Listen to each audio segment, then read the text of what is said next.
Ms. Clerk, are you ready to call roll? I sure am. Mayor Burns. Here. Vice Mayor Hanchard. Present. Councilman White. Present. Councilwoman Williams. Here. Councilwoman Fernandez. Here. Chairman D'Arville. Here. Elise Kinney. Here. Lisa Sheffield. Mary Ann Hilton. Present. Don Bound, City Administrator. Present. Chief McQuaid. Here. Jan Smith, Finance Director. Here. Lonnie Smith, Community Development. Here. Teresa Malmberg, Community Development. Here. Troy Slattery, Public Works. He's here. He's here somewhere. Lynn Wyland, Records Court. Here. City Attorney Andrew Hand. I'm here. The agenda for this meeting was posted on the city's website, the City Hall Bulletin Board, on Wednesday, October 30th, 2019. Before we start, our crowd is so large, and first of all, we're very, as your council, we're very grateful that you all showed an interest to be here. We're always happy that the neighbors show up to have your voice heard, so we can be part of that echo in our community. And just let me give you a couple ground rules, and then I'm going to refer to Attorney Hand for just a moment. Or did we decide to? Is he's still okay? First of all, we're honored that you're here and are playing an active role in our future, and our kids' futures, and their kids' futures. That's what we're here for. Trying to make this a community that we all love. I'm sure you're all here because you love Dunnellon. As neighbors, let each of us honor one another by adhering to the following simple rules. Please turn your cell phones off at this time or put them on vibrate. No outburst, clapping, cheering, no signs of standing up and that a girl, that a boy, or whatever. We want to wait till it's completely over before we show any kind of response. No cross-talking. I know some of you in the audience may be like me. You're a little hard to hear, so if my wife tries to talk to me, she has to yell. Now, I don't consider it yelling. I just consider it talking, but it might disturb somebody 50 feet away. So if you need to talk to someone, please go outside and be respectful.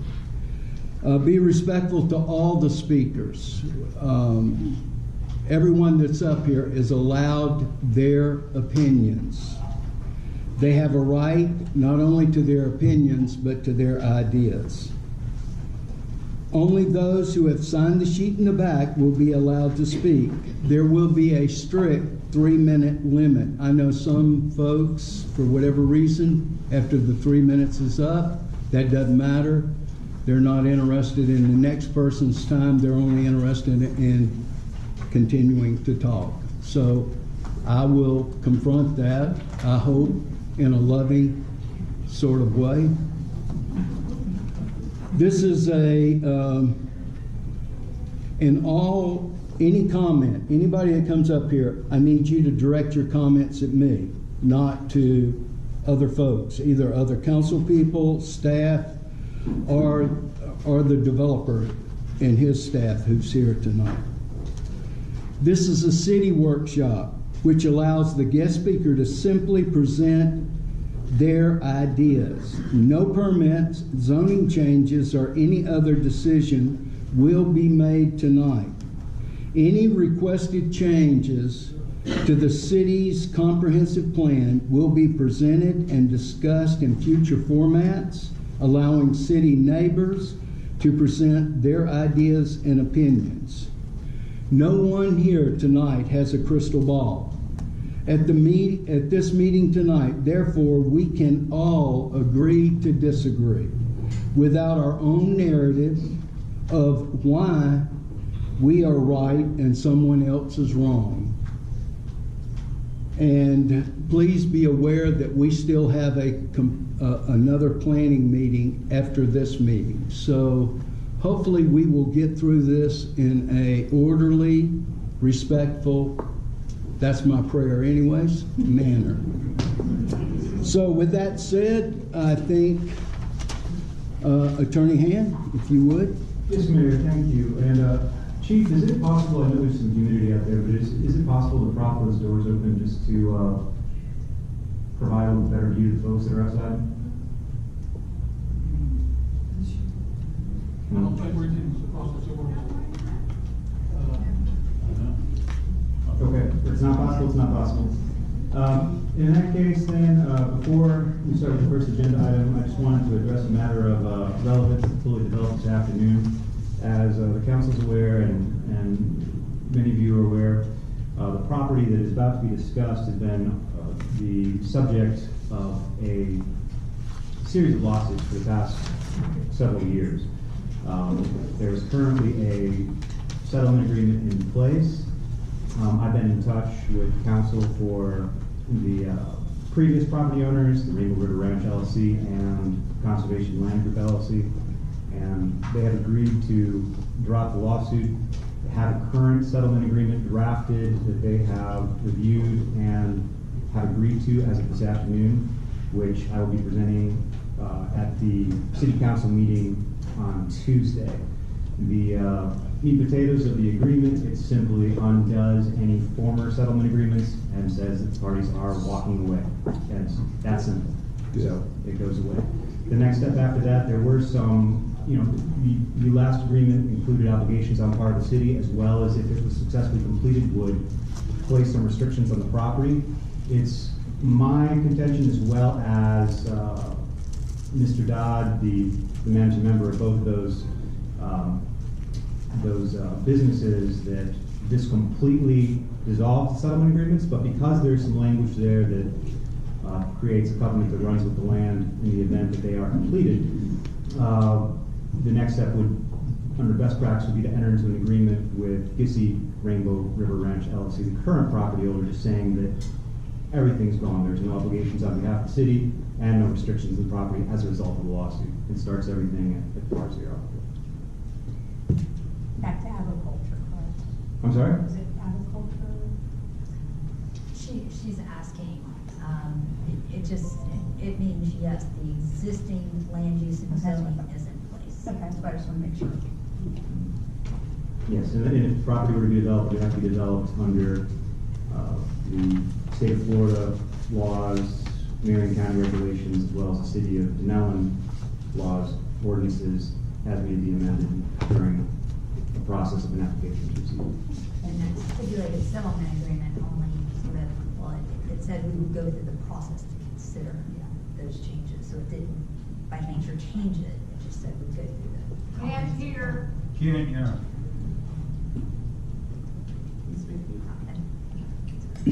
People say they can't hear you. I'm sorry? People say they can't hear You'll you. need to hold your mic very close. Y'all gonna have to speak directly into the microphones, but they can't hear you outside, Okay. or inside, so, sorry, but Well, let me just Thank you. repeat what my last statement was. Yes. It was the settlement agreement of record did not make any changes to the zoning or the land use. It only directed that the comprehensive plan process for changing land use and zoning would be administered.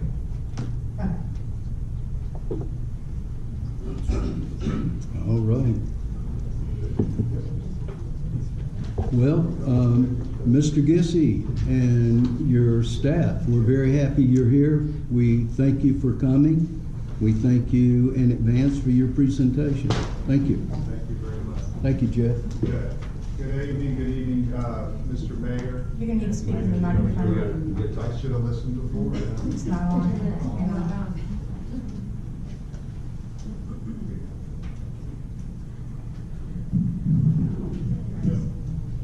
How about now, Bruce? Okay, good. Good evening. My name is Jeff Jets, and just wanted to thank the council, thank the planning commission, thank staff, thank everyone in attendance for coming out tonight to this town hall meeting to discuss the Gissy Rainbow River Ranch project. In this capacity, I'll be acting as a consultant for Westgate Resorts, who is partnering with Mr. Gissy in the potential development, execution, and running of this project. I personally have a house here in Dunnellon, love it here, I've been here for a couple years. My address in Dunnellon is 12088 Palmetto Court. right next to City Beach. Fortunate enough with Mr. Gissy to be partners and to be business partners with him up here and have interest in numerous residential and commercial properties throughout the historic side, on both sides of 41 here in Dunnellon. So both of us are fully invested here in Dunnellon. I've seen a lot of you out and about. Some are my neighbors and friends that I've learned to meet up here and learned to appreciate. Mr. Gissy's been in the Dunnellon, I guess, for over 10 years. I think Gissy Springs started in 2006, so that put it somewhere around 13 years. He also, of course, is a property owner here, a homeowner here, and just has a love for the Rainbow River. I really think that Jim, his claim to fame here in Dunnellon, that he's been to every breakfast joint in Dunnellon more than 10 times. If you want to see Jim out of town, just find any breakfast joint here at 7 o'clock in the morning, and he'll be there. Mr. Gissy, I think he's been one of the most impactful stewards of the Rainbow River. And the main thing that he's going to talk about a couple things too, probably, but the main one that comes to my mind is he negotiated with the state of Florida in the purchase and transaction with the Dodd property to get the state to purchase over 2,400 feet of river frontage on the Rainbow River. That property will be preserved forever, and that was negotiated by Mr. Gissy and probably Mr. Dodd as well. Mr. Gissy was also helpful in getting the lawsuit dropped that was encumbering this property and causing a lot of confusion for years and years, I think, here in the city. Mr. Gissy's track record with some projects here that you all are familiar with, and that I helped him with also. At the Rainbow Springs Club, we took a project that was dark for 4 years, weeds were 8 feet tall, a little bit of mold inside the building, power hadn't been on in 4 years, water hadn't been on in 4 years, and we brought it back to life. Now I think it's a very successful, people are enjoying it. We're on our second restaurant. Hopefully number 2 is going to be a little more popular. Well, no, number 1 was popular, but hopefully number 2 is going to last a little bit longer than number 1. The second restaurant coming is Dunnellon, is Barbecues, right here in Dunnellon. So we really try to keep things local, use a little contract out of Marion County. If it goes forward, we can do that as well. Also, another thing that you can look to for a track record for Jim is Gissy Springs. I don't know, some of you have been out there, I'm sure. It's a model for spring restoration. Absolutely gorgeous. It has been visited by numerous spring institute and educated people in the springs and watershed capacity to study it and appreciate it. We put together a series of pictures, these pictures that are on the 2 easels that were up front for a while. Those pictures are examples, they are actual examples of Westgate properties that exist today. And I put those up just so you could get an idea of how Westgate tries to tell a story with the property. A story with location, a story that's themed, and also a story that architecturally is local. If you look at most of those pictures, you'll probably guess correctly where that property is located. We want to do the same thing here in Dunnellon. And we need the input of the community, the historical society. We have some ideas for the theming, but we need that input to put that proper tag onto it. This property is going to be patterned after an existing eco-tourist resort that Westgate currently runs, which is Westgate's River Ridge down in the Kissimmee area. I was speaking with a gentleman who runs it this afternoon. He said, make sure you make this one point. The target market, their average room rate down there is $300 a night. That's their average room rate, and that's their target. He said, make sure you share that they are going to be going after the high-end tourists. They're looking for the naturists. They're looking for the people who want to do, he told me this story, the ornithologists. Anybody know it? Yes. Oh, there we go. The ornithologists of the world. Looking for the kayakers and the paddleboarders. Not so much on the tubers. Some of the interesting things for the lodging down there, they have a lodge, RV sites, tent sites, glamping, which is permanent tents that are set up, teepees, rail cars, which you'll see some pictures of. Two things that we're going to be working on for this project, hopefully, is a bed on a boat concept, where you can have a single one-bedroom apartment on a boat moored into the cove for overnight lodging, or Conestoga wagons, which also they're working on turning those into accommodations. All these things are options that we're looking at. Westgate's put together a video. This video is of River Ranch. It's about 2.5 minutes. So if Lonnie, if you could play that, we'll just take a look at that, and when it's over, I'll come back up. Did you kill the lights? This is in Polk County on the Kissimmee River. About an hour south of Orlando.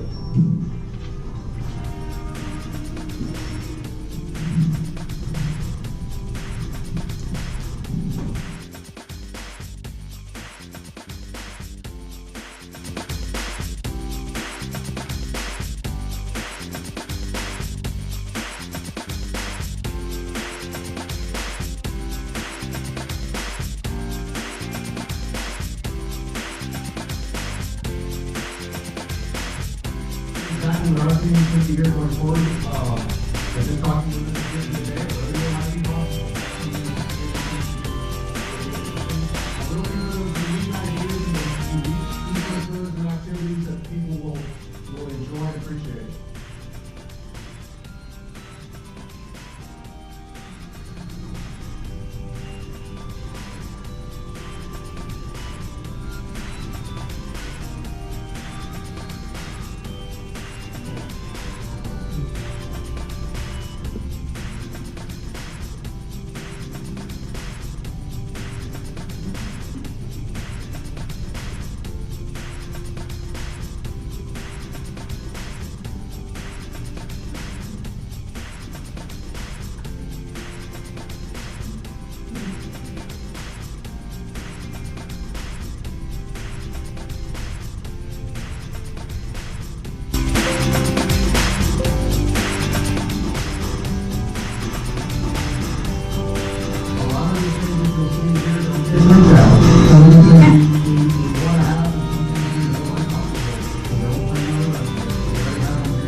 Thank you, Lonnie.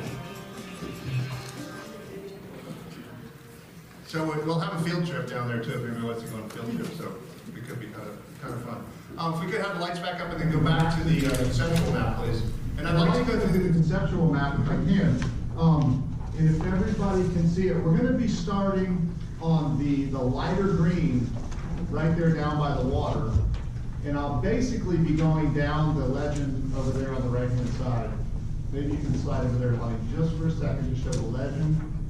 So the legend, yeah, the first one, the light green on this map right there, those parcels, that is wetland and conservation land. That's land we're not going to be touching. Okay, all that is jurisdictional. It's already been delineated by a wetland mitigation biologist, so we're not going to be touching that. The second area, pardon me, Mayor, I will not hit you in the eye with the site here. The second area is just a little bit of uplands area right in here, that's right across from the park over here. In that area, we think we can put in some rail car lodging, which basically are just park models. If you're familiar with RV park model, put some park models scattered throughout there for lodging in that area. The next one going down would be, if you can zoom back out, please. would be these two light blue areas. Now, these two spots are some of the most heavily treed pieces on the property. So, in keeping with the ecotourism theme, we said, well, what can we put there that we will have the least impact on the trees that are there now? So, what we came up with is that will be the area for tent camping, and also some lodging in cabins that can be sporadically positioned up, under, and amongst the trees. Moving on to the gold and the yellow. Some people that I've talked to, and I've done this presentation a couple times with folks around town, they say, oh my goodness, why is that parking so large? Well, I've been to a couple meetings here at the city, and I know that little park across the street has some serious parking problems. Blue Run Park? So one of the things that we're trying to do is relieve that situation. We hope to get together with the vendors who run the tubing operations, work out an agreement with them where they can position their guests here onto this property here in this parking lot and help to relieve that traffic over there across the street. That parking could also help for certain city functions. I know Mr. Gissy has allowed parking there for the sweater run. I think he's allowed parking for other different situations. The size of the parking lot also will help to contribute to the bike path that's going to be going just on the other side of 484. One of the themes that we came up with, might be a little corny, but I kind of like it. Play, stay, and pay. The play part, you got all figured out. Everybody wants to come here, right? Everybody loves to go down the Rainbow River. Everybody's going to love to go riding on their bikes when the bike path gets built, but there's nowhere to stay. We're hoping to relieve that problem and give them some opportunities to stay at all different price points, from tent camping to cabins to a lodge. As we're moving on to the pinker area, this pink area would be a lodge, restaurant, and meeting rooms. Going on to the darker green area, this one also has garnered a little bit of attention.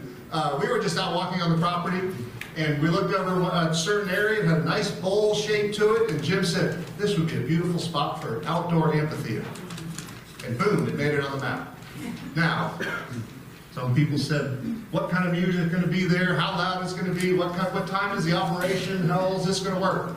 We're willing to work. We think it's just a fun idea. So we're happy to work with the community if that's a viable thing. If it's something that the community doesn't want, we won't have an activity.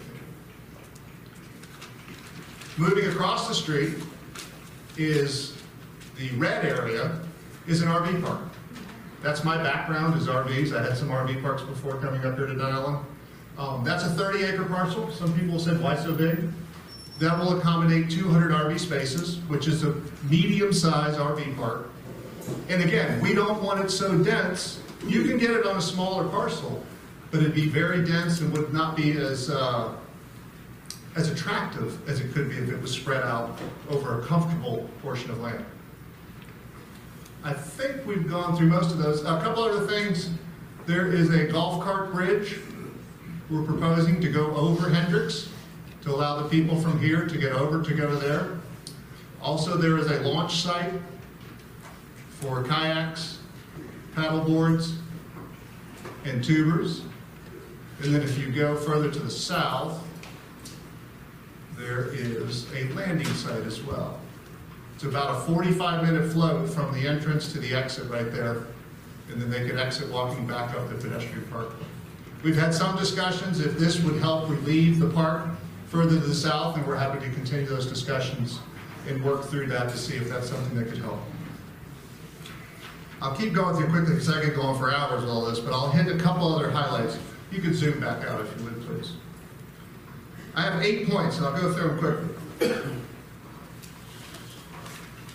The first point is thinking past, the development is one thing, and I want to talk about these 8 points as another item. The first point is jobs. Jobs for locals. Jobs for Dunnellon High School students. Jobs for the Dunnellon High School culinary program. I met with the principal and his staff at the high school. They have 100 kids in their culinary program. When they graduate, where do they go to work? not Dunnellon. They were fired up when we started talking about this project. Matter of fact, just today, I got an email from the principal. Good afternoon. I think this would be a great opportunity to increase revenue to the Dunnellon area. It would also increase chances of employment for graduating students, as well as surge the ability for our community members to make an excellent salary. This is a win-win for the Dunnellon community. That's from Dunnellon High School Principal, Mr. Wade Martin. I met with Melissa Mosby, who runs the culinary program out there. 100 students. And this is from her course description. This program is designed to prepare students for occupations in the culinary arts and hospitality industry. Not sure where you're going to find another company with 28 properties around the country in the upward mobility to go from Dunnellon High School to Westgate River Ranch to Utah, Las Vegas, New York City, up wherever they want to go, wherever they can go.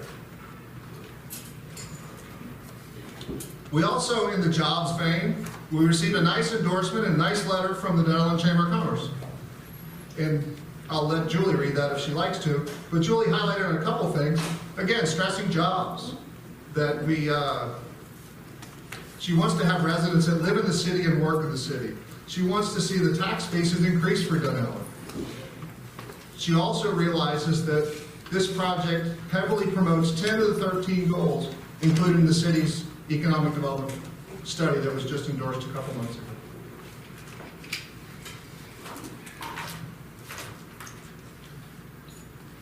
Improve the tax base for the city of Dunnellon. We estimate the RV park will cost about $6 million to build. Estimates for the resort are around $35 million. This is at build out. This is at completion. But that's somewhere around $40 million. We talked about parking. Again, on jobs. We did a study of the Westgate River Ranch down in Kissimmee for the same 200-room resort, 200-unit RV park, and assorted camping, tent campings, and cabins, which wouldn't be that many. That came up to, and this is in your package, that came up to 160 jobs. 160 jobs for this local community, that would pump millions of dollars back into the local economy every single year.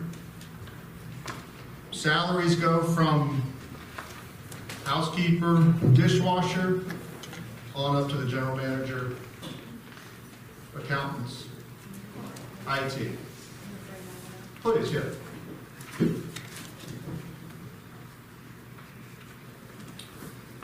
And this is in y'all's package. And these are actual numbers. I think it's a comparable market, Kissimmee to Dunnellon. It's not really like comparing, Winter Garden or Windermere or Palm Beach or something, different pay levels.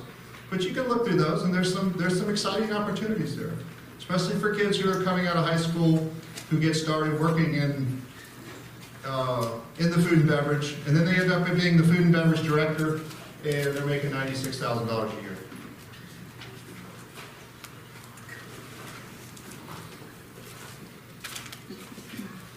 We hope to use, moving on from jobs, we hope to use the project in the ecotourism vein as a teaching platform. We want to use it as a teaching platform for river protection and spring protection. An example, and what Mr. Gissy has done in the past, he's had all different kinds of groups out of Gissy Springs to study, to learn from each other, to grow in their love and appreciation of all the watershed. He's had students from the University of Florida, Stetson University, the Springs Institute, team building events for Dunnellon High School, and on and on. This project is exactly what the Economic Development Plan calls for. When I started flipping through the Economic Development Plan, I just could keep highlighting. A couple things that came to my observation is, it talked about some comments on the Blue Run commercial site. It said it could be a good waterfront commercial property, would benefit the community. It said previously used for city events such as hot air balloons, could be used for parking. Could be a science, freshwater institute, education facility. Could be an environmental, eco, resort, corporate team building center. I think we can check all those boxes. I mean, you can flip through these two. I won't just keep reporting these, but support local businesses, support workers, preserve the sense of place. On and on. We click a lot of these boxes. Then the last thing is incorporating this resort with the bike trail. There's estimates there's going to be hundreds, if not thousands, of bikers who are going to be coming through Dunnellon.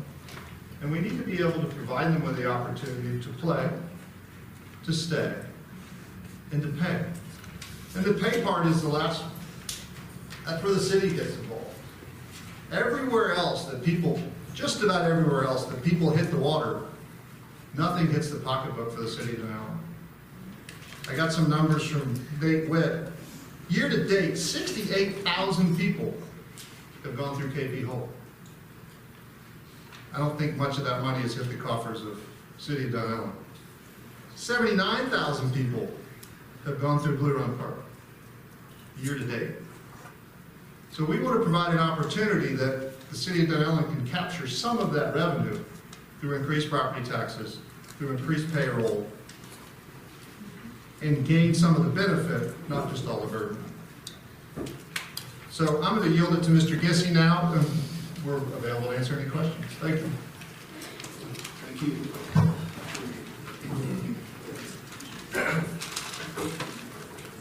Good evening. Nice to meet some new people that I haven't met before, and thank everybody for coming out. Well, anyway, not exactly where to start. I'll just do a real short version because I'm sure you guys have lots of questions, and then when you ask questions, it's easier for me just to answer them that way instead of kind of come up with a speech. But I will tell you, I thought you did a very good job, Jeff, of explaining that. And let me say something to the city. This is the most important meeting in the history of Dunnellon. You realize that? You've been a city over 100 years, but you've never had a meeting as important as tonight. Think about it, because there's never been anybody willing to come in here and spend the money that we're actually willing to do if you guys want us to, okay? If you guys want us to, because if you guys don't want us to, I ain't going to. I'll tell you that right now. It's too doggone much work. It's too much investment. There's no guarantee we're going to make any money, okay? Because if you build these things, you don't come, you got to pay the tax and all. So this got to be a joint effort. In other words, we need the planning and zoning's help. We need the city council help. We're not asking for no money. But I want to get everybody's ideas because you guys know this is your home. You know probably more than we know. But I can just tell you what we're thinking, and then you go home tonight or this week and talk about it and see if it's something you feel like, okay? Yes, I started working. I'll just tell you a little bit about me. My name is Jim Gissy. I'm 63 years old. I was born October 9th, 1956 in Waycross, Georgia. And then December 1st, 1960, my parents moved up to Bradford County, Stark, Florida, which is about an hour and a half from here. Stark's 55 minutes north of Ocala on 301. That's where I went to elementary, middle school, high school. Then I went 2 years of junior college in Palatka, 1 semester at St. John's in Gainesville. So this is kind of where this is not here, but I grew up close to you in North Florida. Going to Springs ever since my daddy took us down to Itchitucky, and we floated down the Itchitucky River. And I told my daddy, I saw a sign one day, and it said, lots on the Itchitucky River, $10,000, right there on 27 where you get out. And I said, Daddy, you mean people you can own? Because on the other side of the state park, you can own them lots. I said, people can own land on a spring like that? He said, well, not people like us. I don't make $10,000 in a whole year. That's for rich people. And I remember saying, well, Daddy, I'm going to get rich when I get old because one day I'm going to own me a spring. So that spring I've been looking for out there in Gissy Springs, I bought Joe Priest. I bought it in 06. I've been looking for it since 1968. And you can ask me, my brothers and sisters. One Christmas, my sister gave me a box and it said Gissy Springs on it. And they would open it up, it was a slinky. She goes, Jimmy said he's always going on the spring. So it wasn't by accident that I ended up owning that 108 acres on the Rainbow River. It was destiny, okay? And it goes way back. So since then, I've lived in Orlando since 1983. We moved there May the 23rd, 1983. I'm going to retire in Dunnellon, where you want me or not. I happen to like it here. I don't like it here. I love it here. My roots are here. When I drive down through here, I belong here. Okay, I belong in Marion County, and Dunnellon's a spot I picked in Marion County. okay? And I could have put anywhere in this county I wanted to go. This is where I'm going, all right? This is where I'm laying my head. And you don't know, I bought the Rainbow River Ranch with Jack Berry. You might remember the people that sold it to Jerry Dodd. Well, I owned 49% of it, all right? You always dealt with the Berry Company. They were 51%, but I was 49. That's pretty doggone close. And so I owned that ranch in 2004. We bought it April 4th, 2004 for $4.4 million. And then somebody came along a year later and offered us $7.5 million. I told my partner, I don't want to sell my half, sell him your half. I'm tired of being done that one day. And he said, well, you got to buy it all or none, because he don't want just half. And you're making $1.5 million in a year. The pig pigs get fat, hog gets slaughtered, or something like that. I said, you're right. You 49, it's your deal, you let me in, I tell you what. Then a year and a half later, I come up here and found this spring property, 108 acres out there past the high school next to State Park. And that's when I started coming up on a regular basis. And you know, let me tell you what a lot of fear a lot of people might be. Oh, he's a developer. He's going to mess up the river. He's going to dirty the river, or mess up the environment, or all this other stuff. Well, guess what? That's all a lie. There's nobody that owns more property on the Rainbow River other than the state of Florida than me. I have more incentive to make sure that river is as clean as that is 50 years from now than anybody in this room, okay? I spent $400,000 of my money cleaning that spring out. And I had the DEP and people in Tallahassee tell me I'm the only citizen that ever spent their money to bring an ecosystem back to life. And if you go there now, all the eelgrass is growing, the turtles, the fish, it all come back. So I'm just saying, don't have that fear, all right? Because it's not in our interest to dirty up something when we're trying to bring people in there to see this beautiful place. Now, why would this be, and by the way, there's certain things I don't even like about what they showed you. So don't get all panicked about this or that. You know, somebody said, oh, the amphitheater. The amphitheater was just a statement I made because there was a part of the land where it slopes down like that and it's like a hill. And I've been over in Greece and I've seen them amphitheaters over there, you know, where the early disciples used to preach and so forth.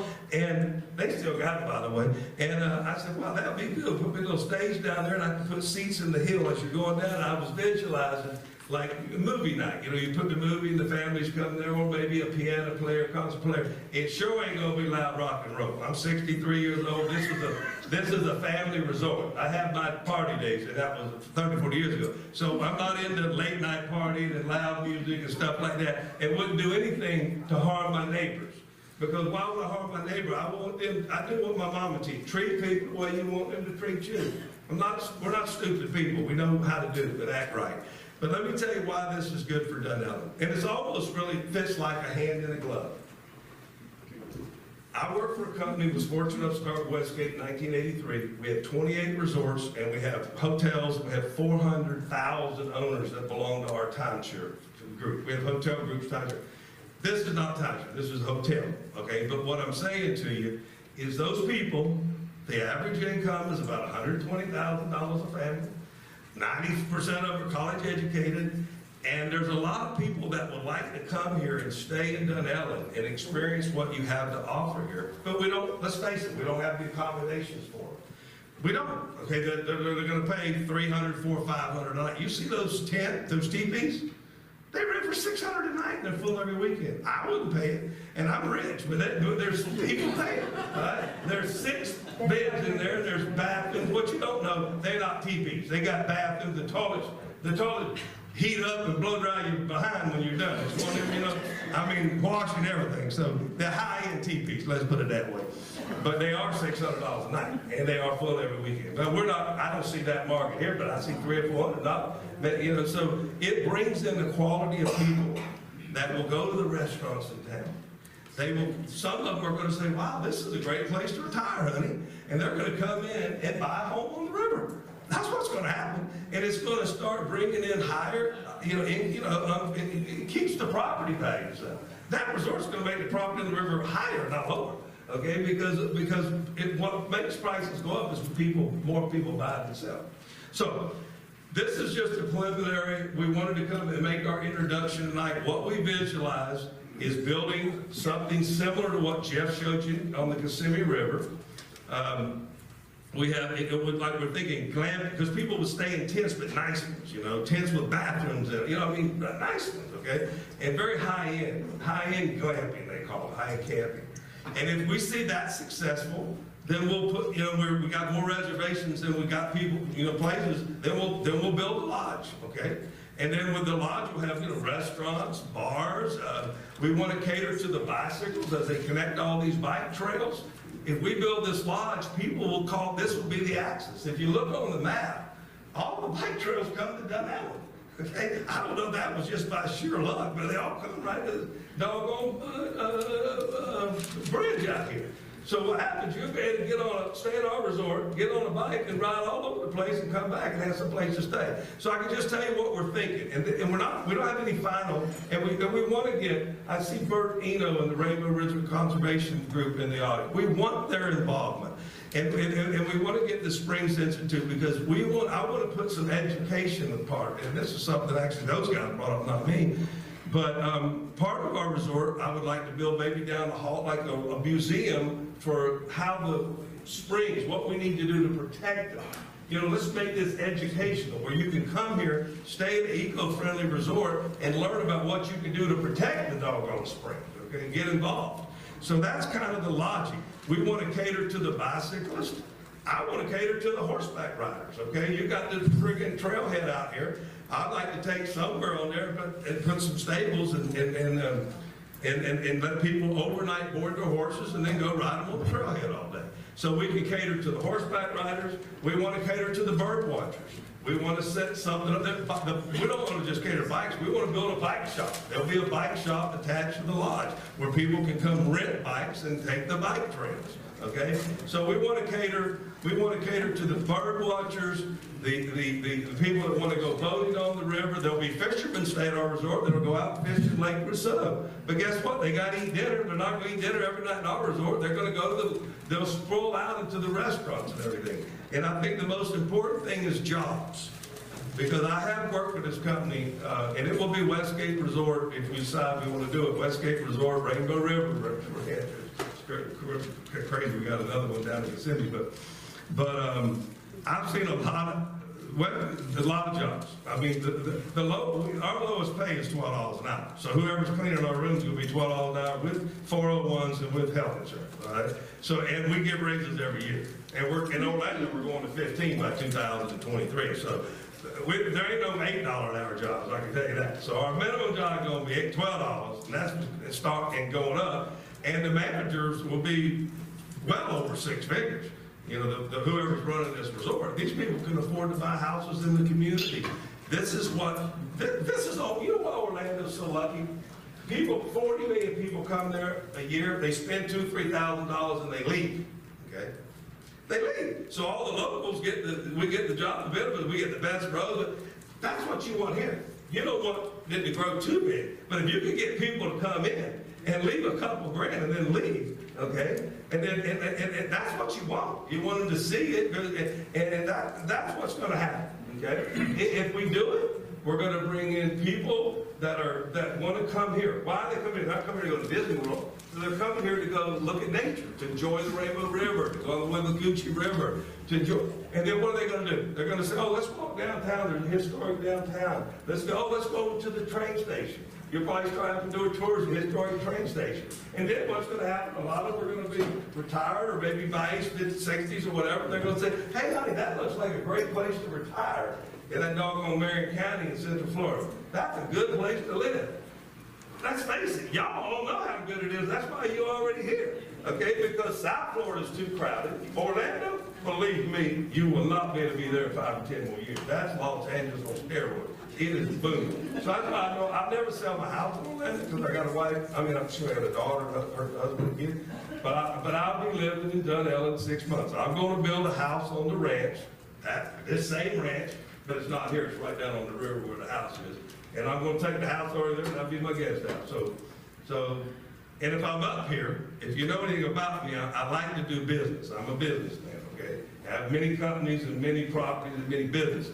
So I ain't going to just come up here and sit on my butt, okay? I enjoy the river, but after a couple of days, I got to do this resort is something we'll do.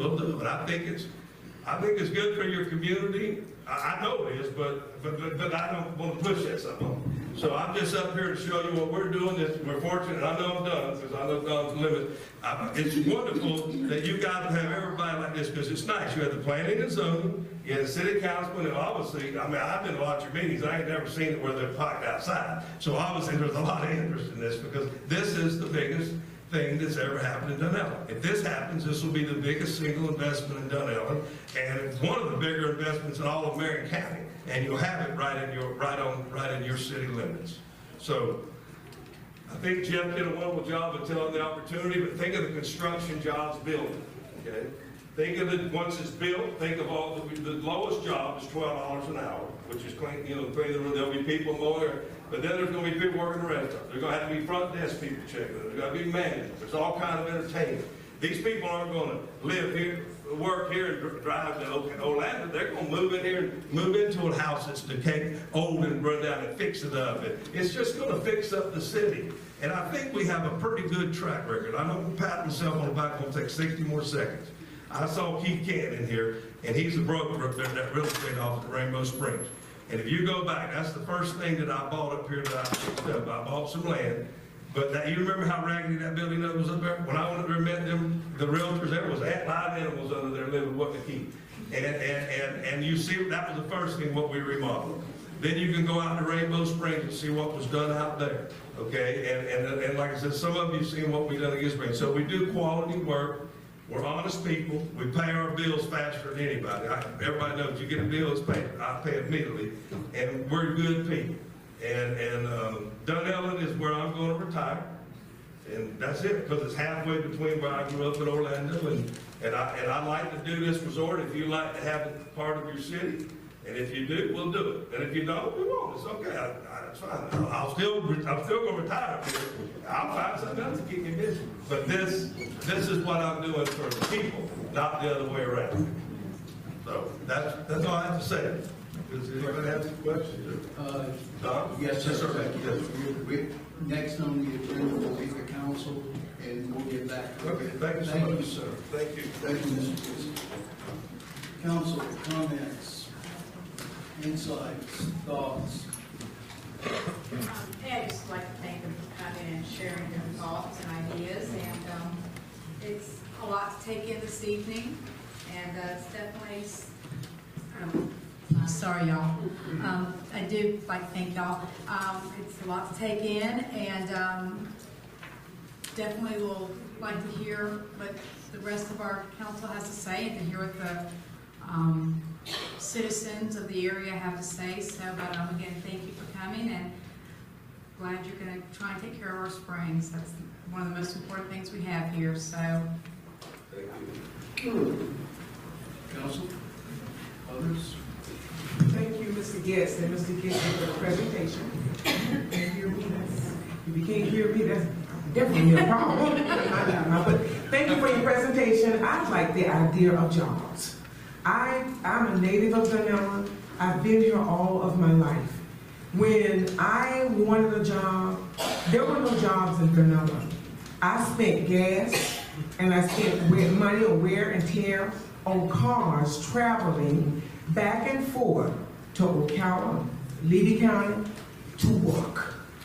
So I like the idea of jobs. Thank you, ma'am. Somebody else? Council. I thank you also for coming and presenting this to our people. And Linda. you can't hear me? I also would like to thank you for coming this evening and presenting what you did.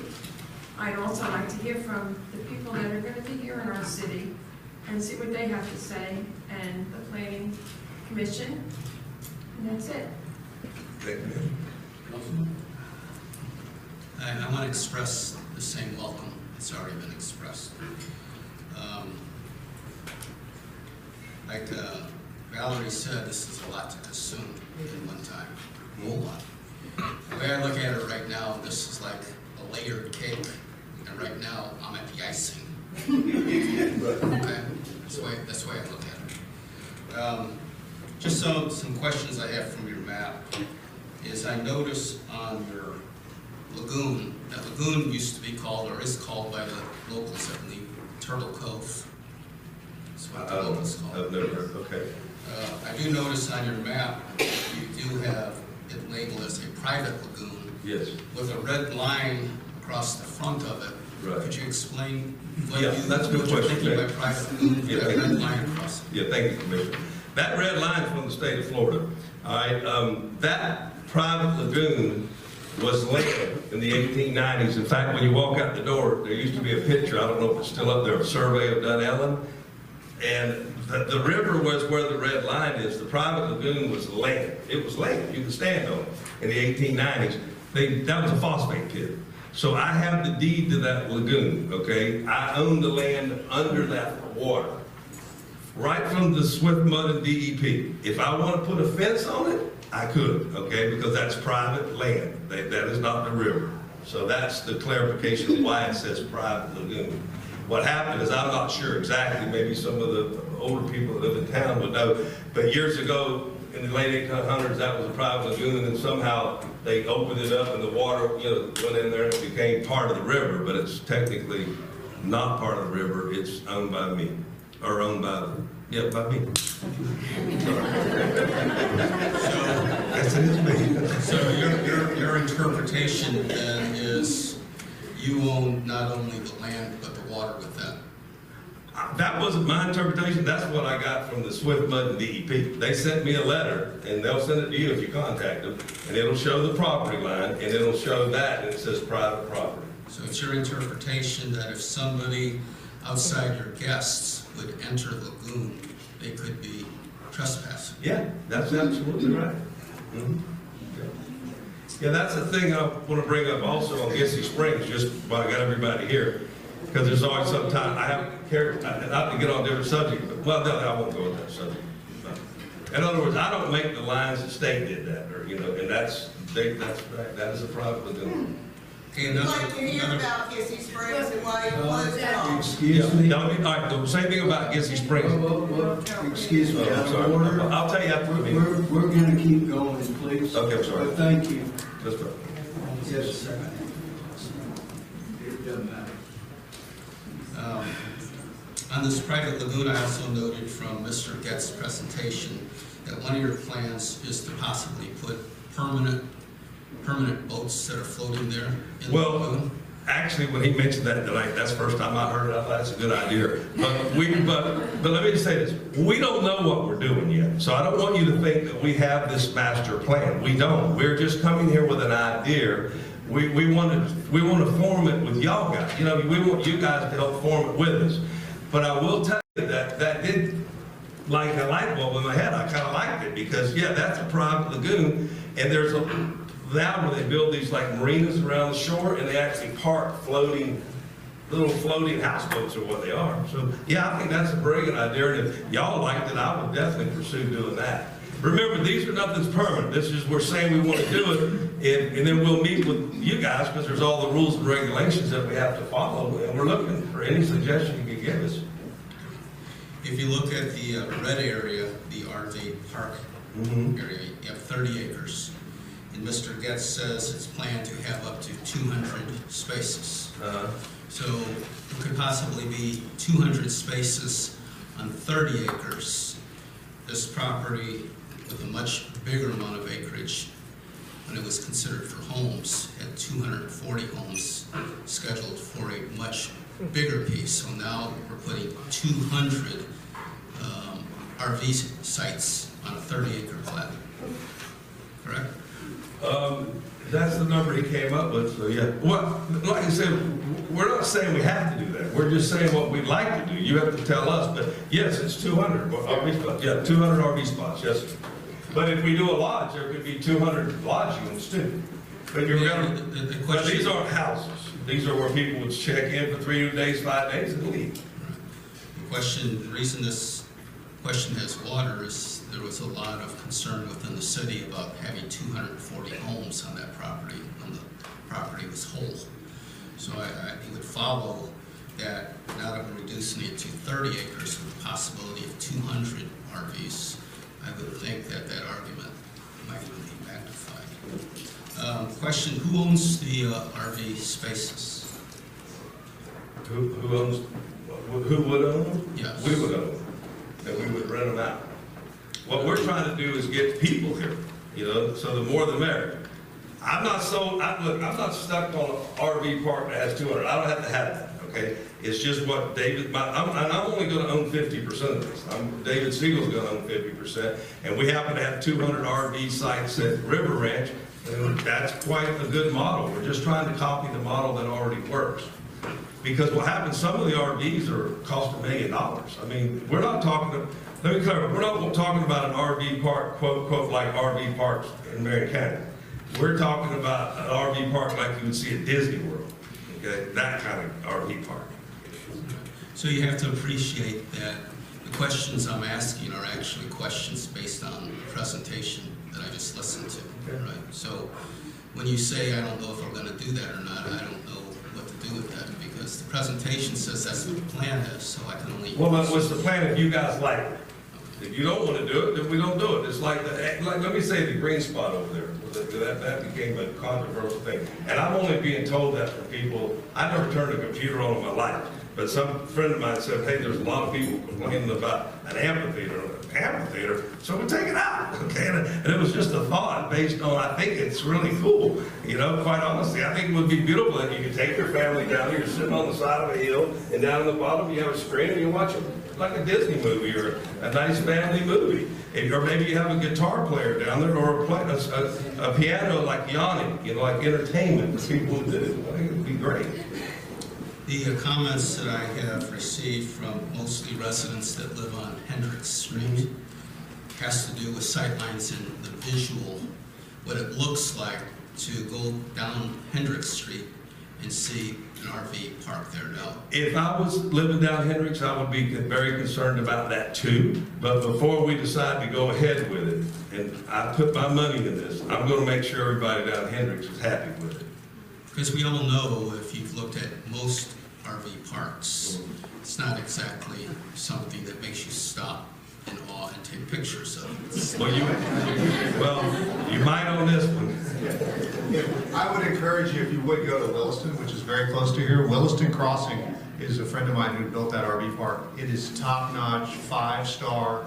It'd be nicer than my house, definitely nicer than my house here. But there are some beautiful first-class RV parks that will improve the value of the properties, not take away from them. Is there any discussion on limitations on how long someone can stay in these spaces? Yeah, we're in full agreement that it's an RV park. I mean, our highest and best use is to rent it by the night. We would make more money on nightly rentals instead of renting it by the month. 12-month annual rentals are the least profitable way to go. Zero intention of doing that. And as we go into this negotiation, we're happy to make that a condition. Say 2 weeks in, 1 day out, or whatever the condition is, we're open to that, because again, that's in our interest to have it turn over. I think, speaking for trying to think ahead what the citizens might regret, I think there would be some great concern on unlimited stay in one specific space. That would be fine. I think you would get really some pushback that someone could put an RV in one of those spots and stay there 2 or 3 years or whatever they want to do, which people will do that. We would allow that. Okay. Very good. And then just a couple more questions. On your guest parking, how many total spaces do you anticipate the resort guest parking would be? We haven't gotten to that point as far as computing the actual. I don't know how many acres or how many spaces per acre. I think that the yellow parcel is 10 acres. And again, this is just a conceptual plan. It fit the boundary lines of one parcel, so that's how it got to be that shape. So we've talked about a buffer from 484. I don't know if it was staff or somebody. We're open to all these things. You know, somebody said they don't want to see the parking right up to 484. Totally get it. Push it back, nice landscape buffer, the size, the number of spaces that are needed. That's definitely a open target.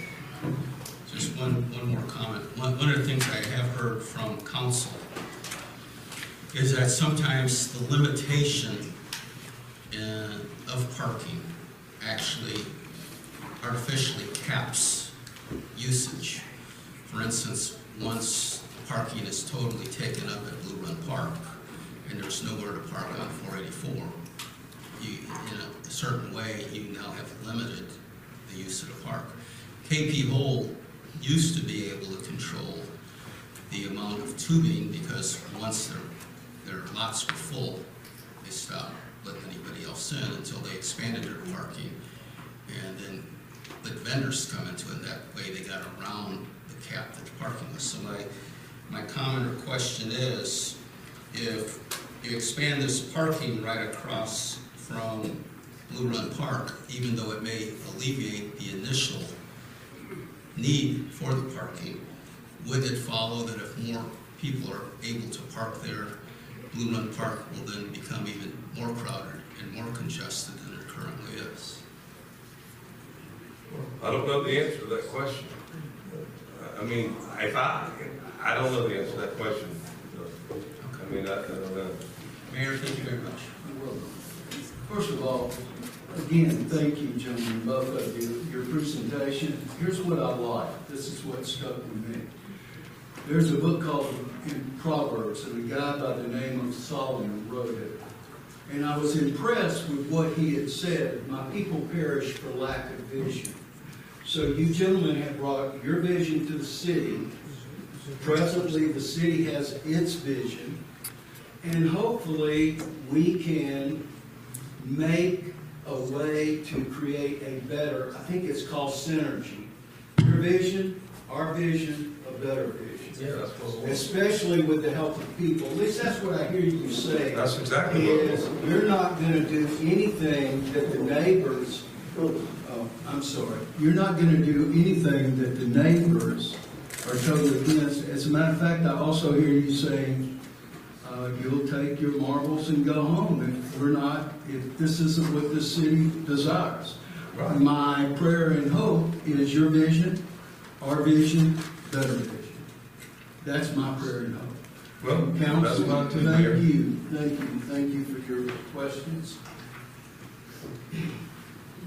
Planning Commission, comments?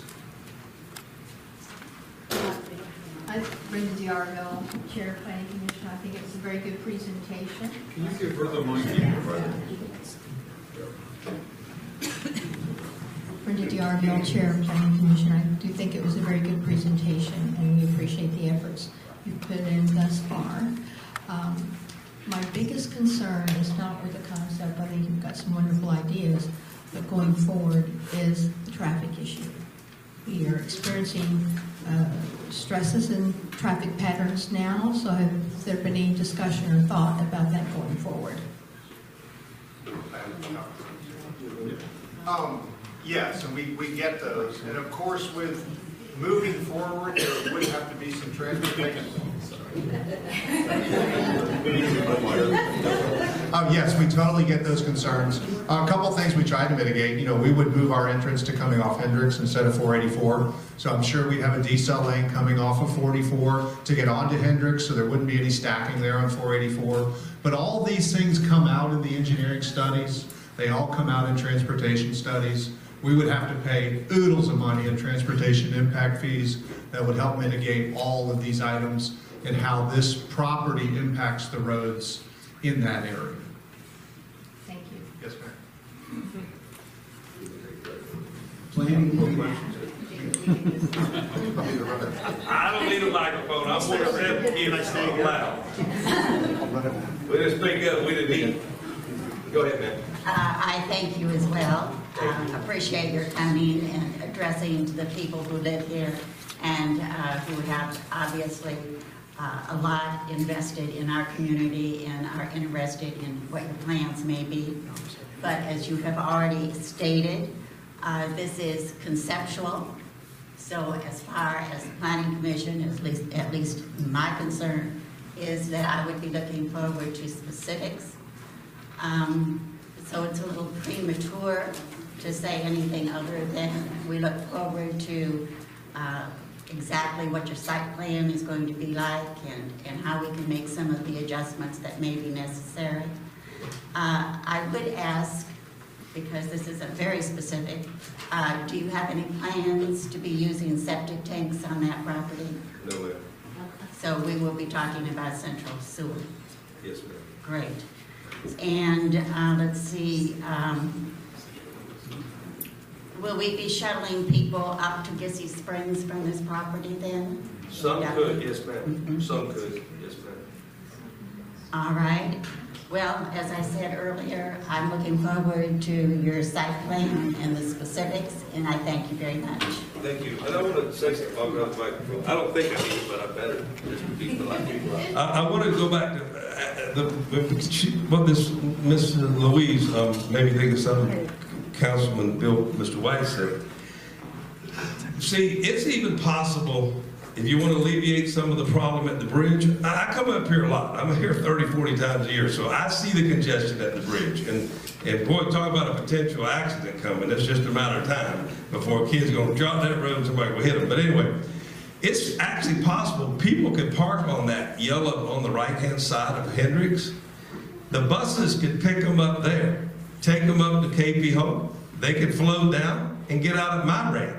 Okay, and then walk up to their car and drive home. So what we've done is the same thing that people are doing now, but it's took all that congestion off the road and the bridge, and in fact, those people wouldn't even get out of the bridge at Blue Run. They get out right there, just walk up to their car. So there's all these things we can figure out as we go. And yes, this lady said it is premature because we're just coming tonight to show you what we have interest in doing if you as a community have interest in doing it. Once we find that out, then we'll get deeper into it. That's when we'll start laying out this and oh, this guy complains about that. But our heart's in the right place. Let me just say this. There ain't no different than you than me, okay? I grew up not that far from here, okay? An hour and a half drive where I grew up, all right? And so we're the same people. And I'm not going to do anything to make my neighbors mad at me. It just ain't worth it. If you know my mom before she passed, you know that's what she passed on to us kids. So it ain't worth it. I'm 63 years old. I got health issues, and I don't need any extra stress. In fact, my doctors tell me, you got to de-stress, you got to de-stress. I took more vacations in the last year, you know, just to kind of relax, cruises and stuff, and my wife likes it. But we're good people, and I think we'll do the right thing, and I think we'll make you proud. I tell you what now, you're going to be proud, because people in Marion County, you're going to have a nicer, they're going to find Marion County, no thing in Marion County going to be nice what we do, okay? And all you got to do is look at the 28 resorts we've already done. And if you've been to any of our resorts, you know. So the people down in Hendricks, don't worry, I'm not going to drop your property values, we're going to raise your property values. Because it's going to be beautiful driving down there. Whatever we do is going to be beautiful. If there's an RV park, I can guarantee you the landscaping down Hendricks is going to be beautiful. And that RV park is going to bring the people. And then we're not a cheap RV park. We're going to be that are going to come into your restaurants and your shops, and it's going to make your community vibrant. You have to be blind almost to not to see this. This is how good of a deal this is for everybody, I think, because it's not an industry creating jobs. It's doing factory or smoke or chemicals. This is clean ecotourism, and families are going to come here. Families that worked hard, 48 to 50 weeks a year, and they deserve to have a week or 3 or 5 days to come and enjoy their vacation, and then spend their money with beautiful nature, which is the popular thing now, and then leave. That's like a perfect. Your children can work there. I mean, it's just positive for everybody. Is the way I see it. Do you have any more questions? I mean, that's the way I see it. I'm sorry. I also appreciate your being here. I appreciate having the gentleman that's backing you up as a next door neighbor, and I want to make that known because I don't want anybody to think there's something funny going on. You seem like a very nice man. He seems like a very nice man. I think that what you have proposed, for the most part, sounds like it would be useful to the city. Thank you. Sorry about that. I will try to speak into it instead of at it. I have some reservations. I think anybody that lives in the immediate area of where that's going in is going to have some reservations. We want to be careful. I have stayed at some of the places that your corporation has built, so I can speak to the quality of both the buildings and the service. They were excellent. But we are going to be real picky because we love our city and we love our river. I agree, and I want you to be. And I want to make everybody happy. All right. At this time, we will call names, and if you would come, be mindful of your 3-minute limit. We will not start the clock until you start speaking. If there are questions,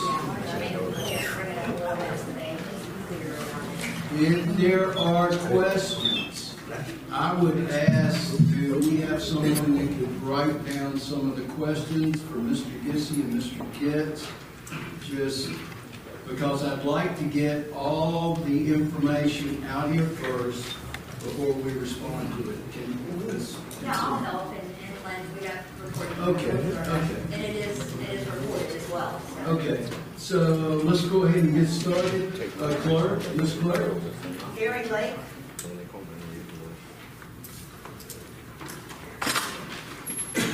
Hi, Mr. Blake. Hi, how are you today?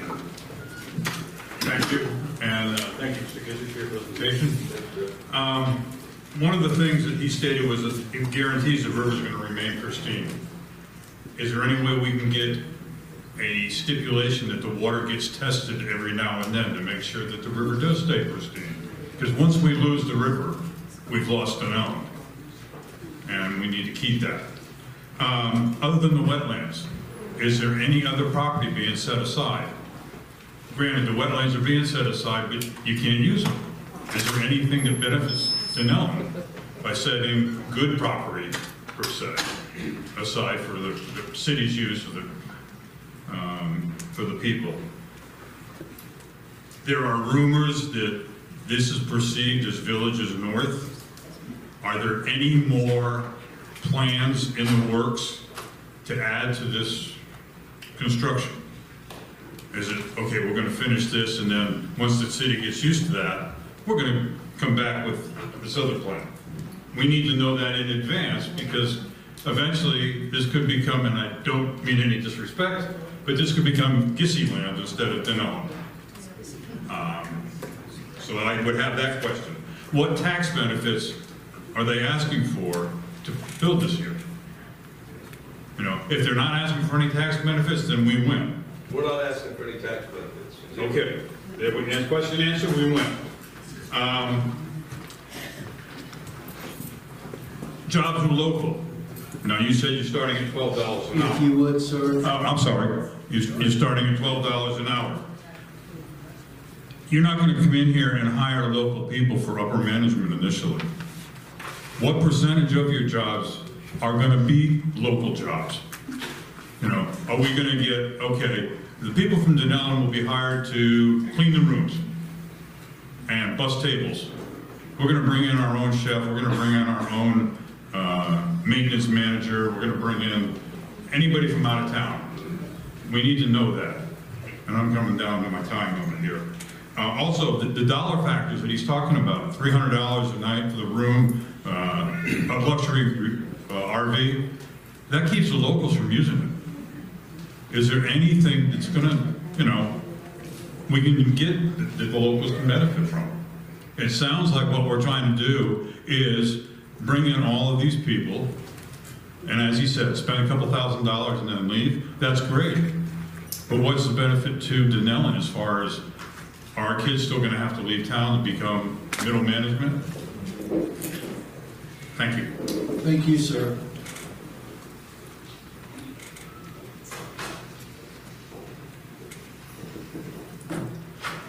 This second name, it looks like the second, the last name might be Caton. Yeah, Keith Caton. Keith, yes. Yeah, that's my handwriting, because I got run over by Ronnie Cannon on a football field back in the 70s. More than once.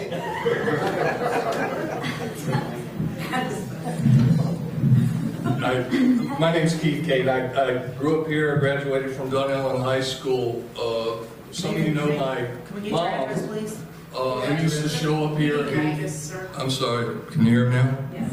Yes, and if you would, give us your address, please, sir. My address, Yes. 19065 Southwest 91st Lane. Thank you, sir. All right.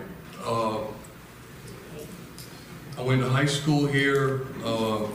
I remember when the auto parts store was a ABC bar with a revolving bar. My grandfather was a building inspector for the town of Dunnellon for many years. My mother had been here many times and visited you, and thank you for being so nice to her. She passed away about 5 weeks ago, so if I wind up moving in her house, I'll be down here aggravating it for a while. But I've known Jim Gissy for probably about 12 years. I worked with his parents and him to build their home in Rainbow Springs. And I can tell you, I looked at some figures today since he and Jeff took over the country club and golf course. After it closed down, the appreciation in Rainbow Springs is probably 4 to 5% a year.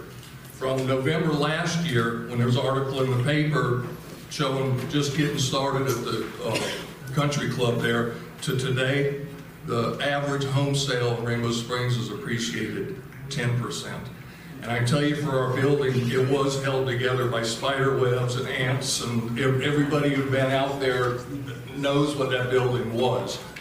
Jim came out, we spent his money, it overran costs 3 times, which he keeps reminding me of, but we set a fee to lease the building back. He never once came back to me and said, I need more money. Never once. We didn't have anything in writing we were in the building for 2 years. We looked at each other and said, do we need a lease or something? Maybe we should write something down. He did what he said he was going to do. He stood by it. He's not going to break anything out here. I learned how to water ski on the river here. You can't do that anymore. I like him. I trust him. I think he'll do the right thing for this area. I really care about this area too. And I just thought about something, if you give me a second. Right after Jim bought the property, there was an article in the paper about him buying the property out there in the river. My mother called me up and said, I thought you said Jim Gissy was a good guy. I said, he is a good guy. She said the newspaper articles called him a mongrel. And I said, no, it called him a mogul. And she said, what's that? I said, it means that he is a very successful man. So I think he'll bring a lot of success to this area. Thank you. And condolences. Your mother was my neighbor. Loved her to pieces. Thank you, sir. So did I. Thanks. Larry Hartman.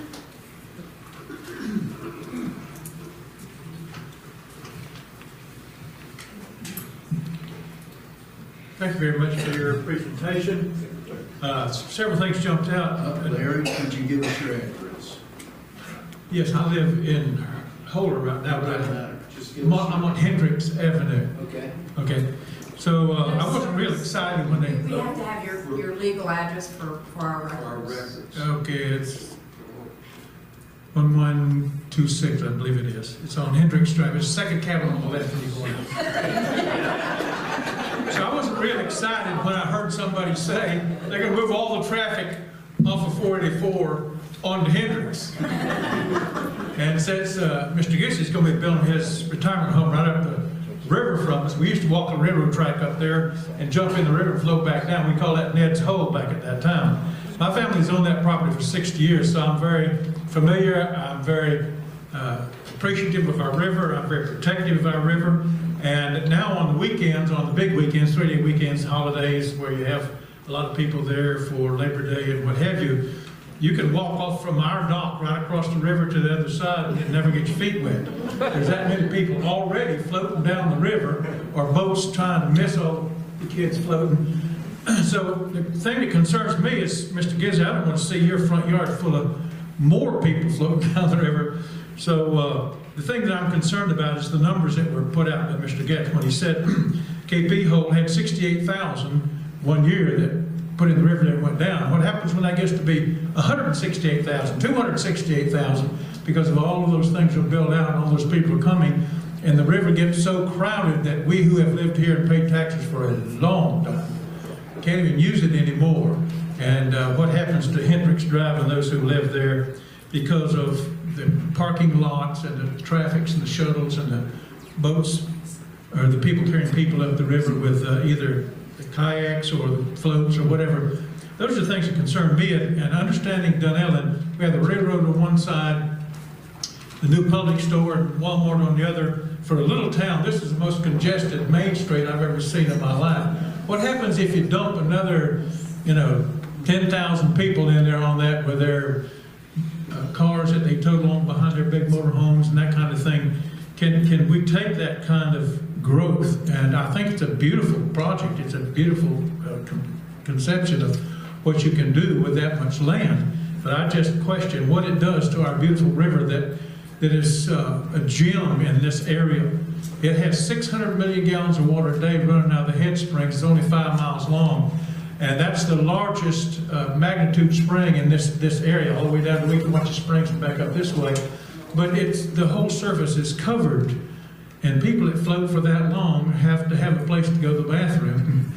And when they increase that number, when they double it or triple it, what happens to the quality of our water? And what happens to those people who have bought those retirement places along the river and they no longer have peace in the front yard? Thank you, Mr. Hartman. Have a please. Jason Anderson? My questions have been answered already. Okay. Thank you, sir. Kurt Reed?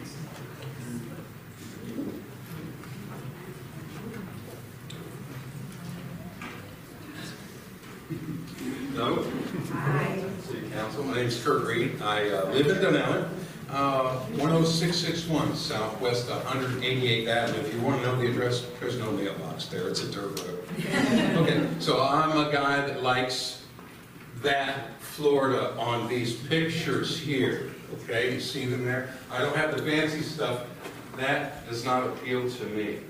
Okay, where are the animals going to go? Please. And if you're talking about $12 an hour, you can't live on $12 an hour. And in 2025, at $15 an hour, you can't live on $15 an hour either. I'm sorry. But I'm trying to get the reality check to kick in.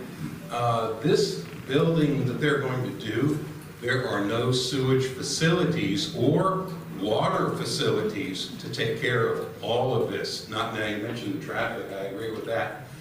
But really, this is something that really you're going to take away a pristine river. This isn't a river that's found very often. Bert back there, he'll probably tell you that this is the longest, clearest stretch of crystal clear water in the world, not just in Florida, in the world. And this is something that we really need to preserve and take care of. As stewards, I bought the lot next to me, 3.5 acres, so the deer would have some place to go. So I'm dead serious. Come and see me, would you please? I'll take you on the river that you won't believe. Yes, ma'am. Come over to my house. I will take you kayaking. I will show you things on this river that you will never, ever, ever see in your lifetime again.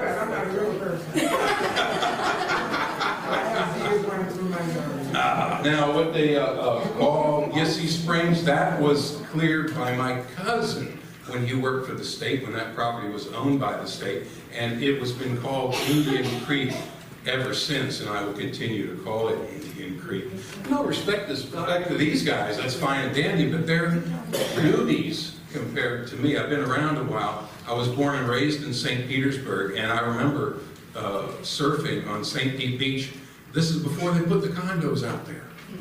Okay, and really, St. Petersburg is terrible now, and I grew up there. So I'm not trying to stop the world. What I'm trying to do is say, hey, this is a gem. Let's hold it, let's caress it, let's preserve it. I'm a member of the Rainbow River Conservation.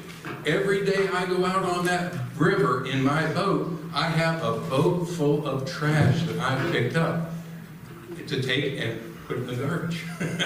That's what I do. But please, this is a gem we need to preserve. It's the only gem like this in the world. Believe me, it is. Thank you very much. Thank you, sir.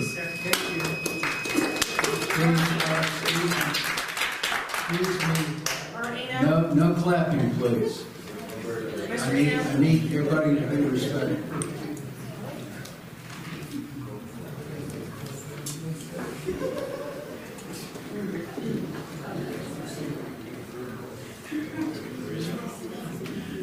Bergino, my residence at 9220 Southwest 193rd Circle in Rainbow Springs. My wife and I moved to this area in 2003, 2005. I met up with the people of the Rainbow River Conservation, and in 2006 I was elected president of that organization and re-elected every time since. I appreciate the opportunity to represent the people who in fact are members of the RRC and other people as well that care about the river. I grew up, I became an engineer, I was a professor of engineering, but always had the environment at heart. And my father instilled that in me, being a city boy who found the country and loved it. And so it's very, very important to me that this river be maintained.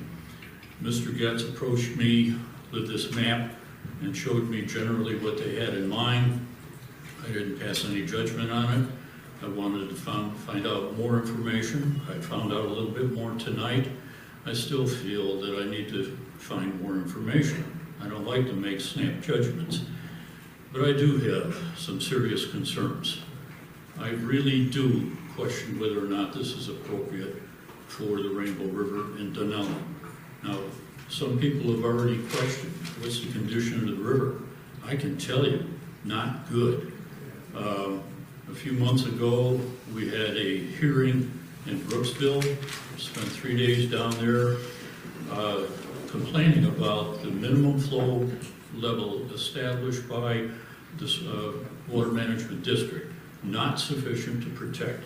They want to take more water out of it, and their analysis is completely flawed. We're waiting for the judge to make a determination on that. In a week from now, week and a half from now, I'm going to be in Tallahassee testifying on behalf of the river, RRC, along with several other people from other similar organizations that are concerned about the springs and rivers throughout North Florida. And again, here's a situation where nitrates in the rivers, nitrates in the springs are very, very high. Rainbow River, as a matter of fact, has the highest nitrate level of any of the springs and rivers. And if it weren't for a good oxygen content, you'd see algae climbing right out of the water and grabbing you. Right now, there's an amount of algae in that river that is not sustainable. It's bad. And some of it is toxic algae. There needs to be far better protection than there has been. Those nitrate levels have to be lowered. The sources have to be dealt with. Thank you, sir. And putting too much traffic on the river is not going to help. So I have my reservations. Thank you. Thank you, sir. Bill Lippert?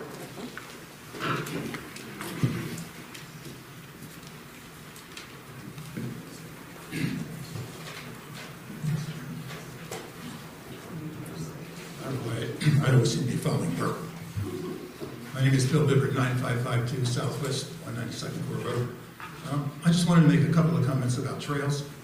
I have a handout I think the council people probably have. Thank you. I know both Mr. Gissy and Jeff Getz both mentioned trails. Most of you know we've handed out maps in the past. Dunnellon is becoming, and maybe already is, a trail hub. Most of those trails go through Blue Run Park. I'll just give you a list of some of the trails that right now are coming through Blue Run Park. We have the Heart of Florida Loop Trail. We have the Dunnellon Trail. We have the Withlacoochee State Trail. We have the Great Florida Bergen Trail. We have the Gum Slough Canoe Trail. And I think one of the remarkable trails that we have, a few people know about, is the Florida National Scenic Trail, which there's only 5 in the United States of the National Scenic Trails, and they all come right through Blue Run Park. Now, the trails to the, if you look at the map that I've handed out, the trails to the south are pretty well set and funded. The Dunnellon Trail and the Withlacoochee State Trail, and there's plans and funding to move forward with those trails. The trail to the east is pretty well set, but right now, there is no connection to the north. And if you look at that map that I handed out, I wanted to bring your attention to the Gulf Coast Regional Connector to the north. So to get from Blue Run Park to the north, right now, there's no way to do that. And Mr. Gissy, may remember, we talked about this in the past, about it would be a great advantage, and perhaps a partnership opportunity with this project, to be able to connect to the north. And there's already a right-of-way through the property. Some of you are familiar with that. Greenways and Trails has a right-of-way across the Rainbow River there. So to connect to the north from Blue Run Park, perhaps up alongside Hendricks Drive, it would be possible to put a lane up on the side of Hendricks Drive through the property and allow the public to go through that. It might even benefit the project. I don't know about that, but to not take an opportunity to make that connection to the north so we can connect all those Florida regional trails to the north would be a missed opportunity, and that's one I want to bring to your attention. Thank you. Thank you, Mr.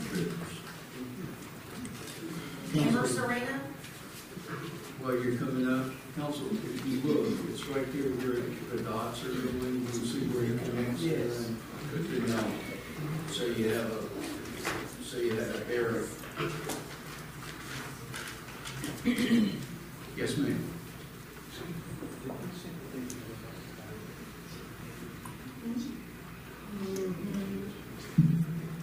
Hello, Amber Serena, 11426 Southwest Hendricks Drive. I just want to say the most beautiful view I see every day going home is hayfields. Nature, it's what I moved up here for, from Naples. Live right on the beach there. Beautiful in its own way until they put a huge condo right next to me. And then I decided to raise my daughter up here in the country. She attended or used the bus stop at the end of Hendricks Drive, which there is still a bus stop there. Played softball on the fields, a couple of streets over. And there's a comfort of Dunnellon. There's an innocence of Dunnellon where made me want to have more children, which I just did. I have 2 babies under the age of 2. And I walk on Hendricks every day, and I've been to Gissy Springs. It's beautiful, no doubt about it. Been to the resorts, top notch, no doubt about it. And I just want to be able to protect what we currently have and make sure that everything that is proposed is researched thoroughly, and that all of the research that's been done in the past is brought to light, and that may take a lot of money, which I'm not sure where it will come from. I definitely think that we all need to be very educated and not just awed by a pretty picture. So that's my goal. And that's all I have to say. Thank you. Thank you, ma'am. Nancy Folk?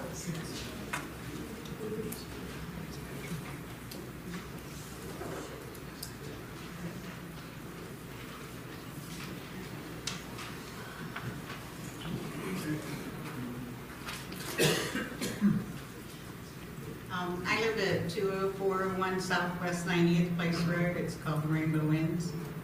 I've just been there since 1960s. And your name? Oh, Nancy Folk.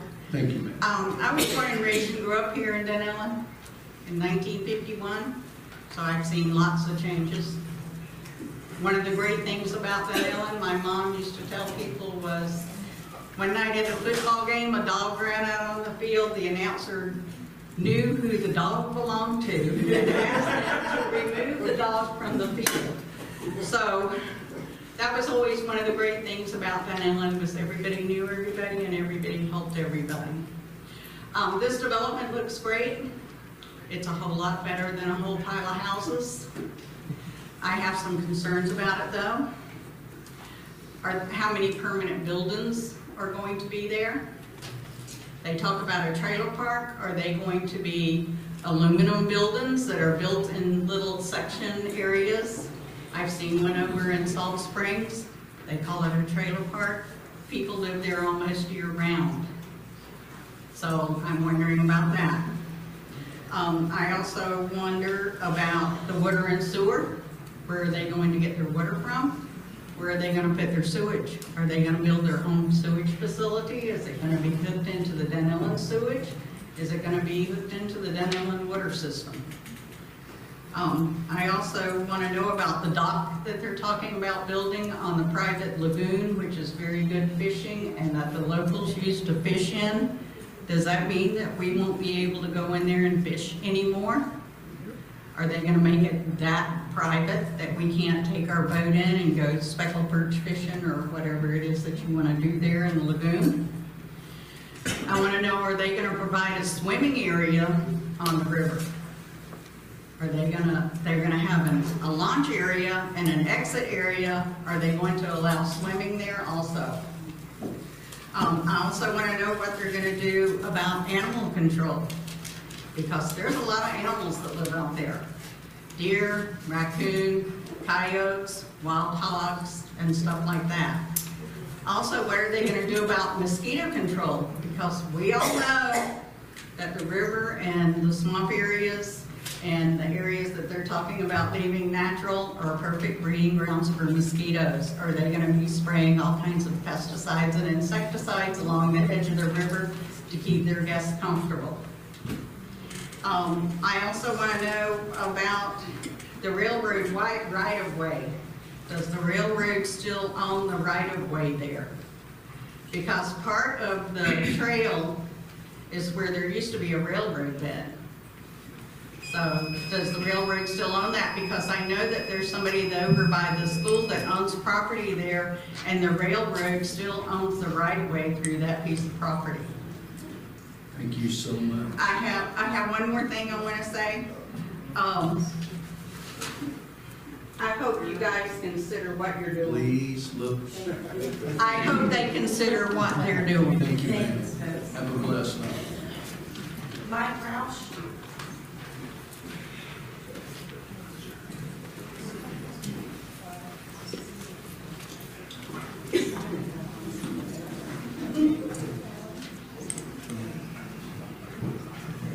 Mike Roush, 11865 East Blue Cove Drive.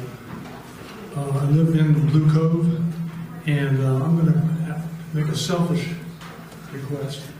I'm assuming that Mike, if you something. look at me. Can you hear it? Yes, but make sure you look at me. I've got a selfish concern because I live right directly across. Mike, You gotta look at the camera.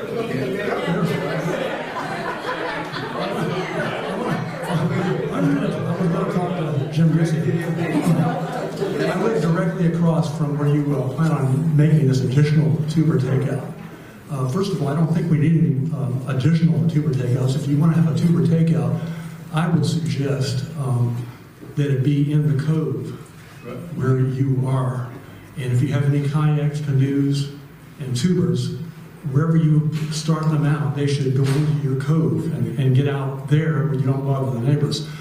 Because if there's a tuber takeout right across from me, I can literally throw a rock across the river there. It's a very narrow portion of the river. And I can dive off my dock, hold my breath, and come up on the other side. My grandkids get a kick out of that. It's that close.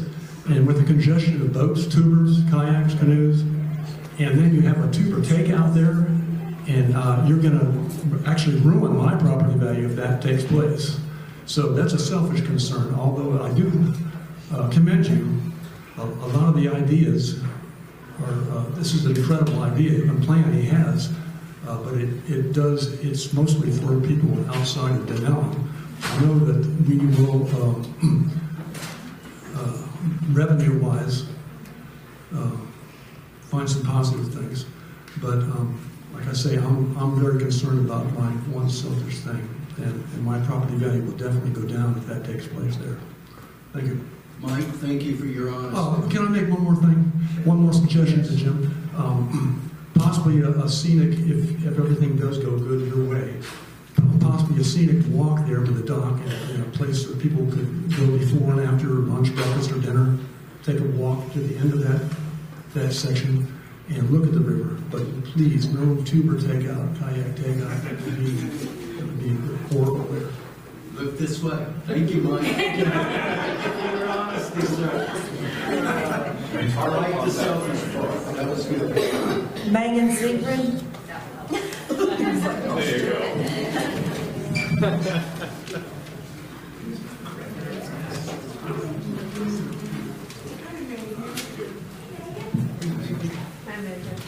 Hello, I'm Megan Siegfried. You need to talk closer. Hello, I am Megan Siegfried, as many of you know. My address is 18337 Southwest 102 Street Road. And I'm here as the representative of the young people who you're all talking about. It's our future. It's us who will have to live with this. It's not really for you to decide without our input, and I'm here to give that input. I personally am against it because I care about the river, I care about keeping it natural. My first protest I ever went to was when I was 3 years old, and we're going to have, I think it was agriculture on the Rainbow River Ranch. And I went and I protested that, and I am intending to keep this land natural for future generations and for the benefit of the river. I have a question for Gizzy, which I know isn't what this is supposed to be for, but it was said several times that it could be for an environmental science station. However, why not just do that if that's something that could be there? Why not just have an environmental science station? It would benefit the students at Dunnellon High School and in surrounding schools. The teachers at Dunnellon would love it, teachers in surrounding schools would love it. So if you want to develop it, please do that instead of something that can potentially harm the river. And why do I say it potentially harms the river? There's karst, which is what is under our feet pretty much all over Florida. And this karst cannot really handle having pavement over it, especially along the river where it's near wetlands. So I implore you, please do not allow there to be pavement over the karst. That's not a good idea, especially parking lots and things like that. There's also the aspect of Izzy saying that it'll be for people who love nature. However, the nature lovers won't be the ones who will pay $300 a night. Those people are going to camp in like primitive campsites somewhere that's not this hotel. And I guess I'm running out of time, so on an ending note, for anyone who cares about the river and nature and the world in general and doesn't want things like this to keep happening, there are a thing called climate strikes. You can go to strikewithus.org, and I'm hosting one in Dunnellon November 29th and December 6th. So I hope to see anyone there. Thank you. God bless you. Thank you. Annette Stutzman. Please. Annette Stutzman.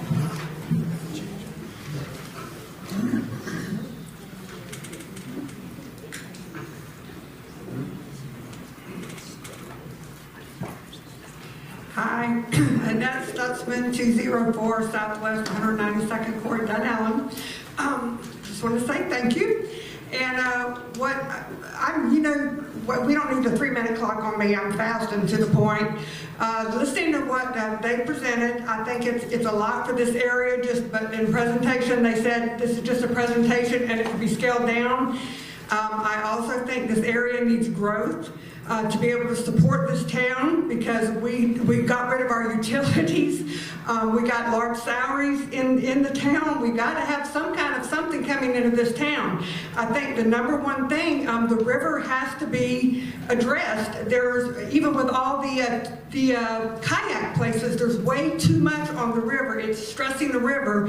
That is something that's going to have to be dealt with the state, not just locally, but with the state. That needs to be addressed. And also the parking issue, not even just the parking, but the traffic. I go to an accountant on that road. I go to the Chamber of Commerce on that road. I can't get out there on a good day. I can't imagine what it's going to be like when major traffic comes.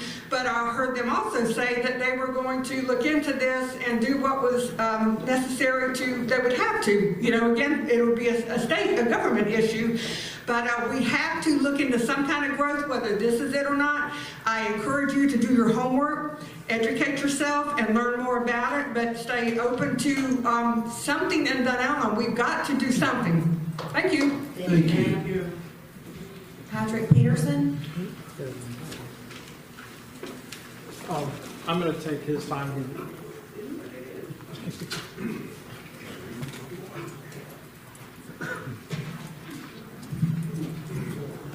I'm Andy Arevalo, 11928 North Williams Street. A couple of points that I'm going over and hearing all this stuff here. I guess my biggest concern is, just like Annette said, is that something is going to go there. What it's going to be, I think, is in the power of this council and of these citizens. So I think that we definitely have to look into everything. One of the things that I thought was really interesting is 200 RV park or 200 RV lots compared to 200 homes. It is a big difference. So I would personally rather have 200 RV lots than over 200 homes in that property. So please think hard on what you want out here. One of the other things is going to be the income. I know that somebody had said that 15 an hour isn't a living wage. The thing is that that's going to be for the starting people and the starting place on there. There's not a single restaurant manager that's not making $100,000 a year that's out there. So yes, you can start waiting on the tables, you can start cleaning the dishes at 15 an hour, but be ahead of that. Be the manager, be the shift leader. All those positions are going to pay more. So that 15-hour comment that someone said earlier, just think that's the beginning. So no, you can't make a living off of it. It is actually not a bad wage for a small town. You can't live in Orlando, you cannot live in Gainesville on that. But here in Dunnellon, you actually can. But that's not what we want people to do. We want people to stay here. So just like this young lady that was just here, that'd be great if she's able to be into, because all these places have staff that's going to be for environmentalists. They're going to have a place for somebody. And wouldn't it be nice to be able to do it here in Dunnellon and not have to move somewhere because there's no jobs in this town? So that's just, you have to think of what's going to be best for that parcel of land. And I've been to some of his resorts. I've been to the Orlando one. Even though it's in a city, it doesn't feel like it's in a city. So hopefully what we have in the country will not feel like it's in a city. Thank you, guys. Thank you. Mr. Giske, you also signed up. Did you want to speak again? Oh, I thought everybody was supposed to sign that book. You know what, when you go to a funeral or wedding, you got to sign that. Well, you've got your 3 minutes if you want. Bob always said I want to start with one of them. Sorry. Okay, that's it, Mayor. Okay, I think if I can just take a second to recap. Basically, we've been offered a vision from Mr. Giske and Mr. Getz. You are well aware of, if you're not, you should maybe familiarize yourself with our building and our planning. We are really, as a city, we've tried to be very responsible to our neighbors. And we've looked at our zoning. As a matter of fact, we've had to help some businesses try to get back within code and some personal residences. So we're not trying to be hard on everybody. We're just trying to make all of us play by the same rules, the level playing field. With that said, I really appreciate Mr. Getz and Mr. Getz coming here and presenting what I would assume is your vision. I appreciate council bringing up some thoughts and ideas about concerns. I appreciate the neighbors talking about concerns, and even some of the neighbors talking about their vision for our city, especially a couple of our young folks. So I appreciate that. With that said, unless somebody else has something else, I think we are going to close out this meeting and give everybody a couple minutes to get away, because we're going to start another meeting. I know many of you really want to be here for the next meeting. Good to see you. Sure.